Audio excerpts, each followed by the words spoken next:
নমস্কার।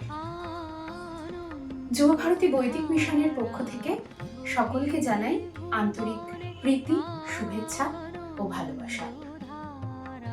যুব ভারতী বৈদিক মিশনের কর্ণধার আমাদের প্রত্যেকের প্রাণাধিক ব্রহ্মবিদ, ব্রহ্মজ্ঞানী, যুগাবতার স্বামী কৃষ্ণানন্দ মহারাজ মহোৎসবের ডাক দিলেন। উৎসব তো চলছেই, মহোৎসবের কারণ কি? মহোৎসবের মধ্য দিয়ে সত্য পথের নির্দেশ পাওয়া যায় এবং সেই সত্য পথের সঙ্গে মেশা যায় এবং ব্যাপক হওয়া যায়।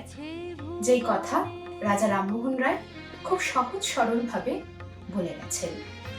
সেই সত্যকেন্দ্রিক আলোচনাকে কেন্দ্র করে আগামী 8ই ডিসেম্বর রবিবার Rammohan library, free reading room এবং মিউজিয়ামে রাজা রামমোহন রায় মহোৎসব আয়োজিত হবে। এই রাজা রামমোহন রায়ের মহোৎসবে স্বয়ং উপস্থিত থাকবেন এবং আলোকিত করবেন আমাদের যুব ভারতী বৈদিক মিশনের কর্ণধার স্বামী কৃষ্ণানন্দ মহারাজ এবং অন্যান্যদের মধ্যে উপস্থিত থাকবেন আচার্য তাপস ঘোষ, আচার্য কল্যাণ ঘোষ, আচার্য গুরুচন্দ্র, আচার্য সোম সুব্রমোদ এবং রবীন্দ্রপ্রেমিক গোপাল বৈরাগী।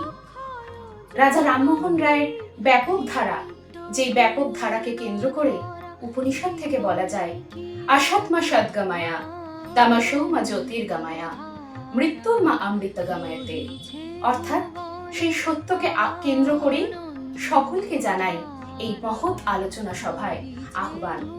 যথার্থ জ্ঞান পিপাসু, আত্মজিজ্ঞাসু, ব্রহ্ম জিজ্ঞাসু এবং যথার্থ ঈশ্বর প্রেমিকদের জানাই আমাদের এই মহোৎসবে সাদর আমন্ত্রণ।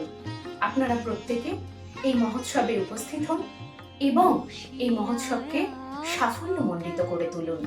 তাই রবীন্দ্রনাথের ভাষায় শেষ করি, সবারই করি আহ্বান, এসো উৎসুক চিত্ত, এসো আনন্দিত প্রাণ, হৃদয়ে দেহপাতি হেতাখার দিবারাতি, করু নবীন জীবন দান। সবারই করি আহ্বান। নমস্কার।